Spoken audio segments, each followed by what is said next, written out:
সব তো খেতে কমে ওরাই করে। সত্যি? তুমি কোনো কাজ করো না? না, মেয়ে মানুষের আবার কাজ কি? পুরুষ মানুষ খেতে কমে আসবে, একটু রাগ তো বেশি হবেই। এরপরে বিল্লো ডাক্তার আর কি বলবে। ওষুধ লিখে দিতেই জিজ্ঞাসা করলো লক্ষ্মী, কয় পয়সা হলো? পয়সায় কি আর এখন জিনিস কেনা যায় রে মা? টাকা বল, টাকা। তোর কাছ থেকে টাকা নেব না। তা কি করে হয়? উনি দিয়েছেন। একটা 10 টাকার নোট বার করে দেখায় লক্ষ্মী। বিল্লু ডাক্তার বললেন, ঠিক আছে, ওই 10 টাকায় দিয়ে যা, যদিও এখানে 50 টাকার ওষুধ। শুনেই বুকের ভেতরটা ধক করে ওঠে লক্ষ্মীর। একেই পুষ্প জন্মের পরেই নাকি সোনা বন্ধক দিয়ে তাকে সুস্থ করতে হয়েছে, আর এখন যদি 50 টাকার ওষুধ খায় মেয়ে, তাহলে তো আর রক্ষে নেই।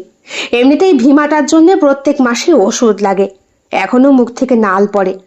বিল্লো ডাক্তার বলেছিল শহরে ভালো ডাক্তার দেখালে সে নাকি সুস্থ সবল হয়ে উঠবে, কিন্তু ডাক্তার দেখাবে কেন? ছেলেকে নিয়ে মায়ের থানে পড়ে থাকে শাশুড়ি প্রত্যেক পূর্ণিমাতে, যাতে ছেলে সুস্থ হয়।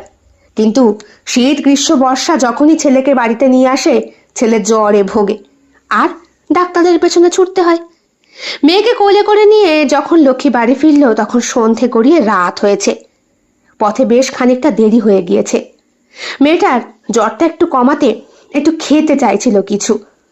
10 টাকা নেওয়ার পরেও বিল্লো ডাক্তার 5 টাকার কয়েন পুষ্পর হাতে দিয়ে বলেছে, এই নে, 5 টাকা নিয়ে যা। যেতে যেতে ওই মহাদেবদের দোকান থেকে কিছু খেতে ইচ্ছা করলে কিনে খাস। মহাদেবের মুদি দোকানের সামনে এসে বায়না ধরে পুষ্প, মা, মুড়ি চানাচুর খাবো, একটু কিনে দাও না। তোর বাবা জানতে পারলে আমার মেরে ফেলবে, তাহলে এখানে খেয়ে যাই। মা, সকাল থেকে কিচ্ছু খাইনি, বড্ড খিদে পেয়েছে যে। বিল্লো ডাক্তারের ওষুধ ধন্বন্তরীর ওষুধের মতো কাজ করে। মহাদেবের দোকানে দাওয়াতে বসেই মেয়েকে মুড়ি চানাচুর খাইয়েছিল লক্ষ্মী। বাড়ি ফিরতে রাত হয়ে যাওয়ায় দেখতে পেল শাশুড়ি আর বরের চোখটা বেশ লাল। শ্যামল ছুটতে এসে আবার চুলের মুঠি ধরল। তখন পুষ্প কোলে, ছিটকে পড়ে যায়নি ভাগ্যিস। ছাড়ো দেখি, লাগছে, ছাড়ো। বাবা মাকে ছেড়ে দাও, বাবা মাকে ছেড়ে দাও। চুপ কর, দুটোকেই ধরে পুঁতে দেবো একেবারে। কোথায় ছিল এত রাত অব্দি? কন্যাগড়ের কাছে। বন্দনা দেবী ছুটে গিয়ে বললেন, আহা, ছাড় দেখি, ছাড় তো, তো সবেতেই রাগ। রাতে রান্না হবে না বুঝি?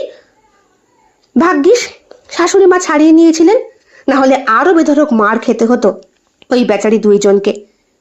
ভয়ে ভয়ে লক্ষ্মী তাড়াতাড়ি করে রান্না বসায়। খেতে বসে শ্যামল জিজ্ঞাসা করে, তা কত টাকার ওষুধ দিলে? আগে বলতেই যাচ্ছিল 50 টাকার, তবুও বলল, 10 টাকার। তা মেয়ে তো ভালোই সুস্থ হয়ে গেছে দেখছি।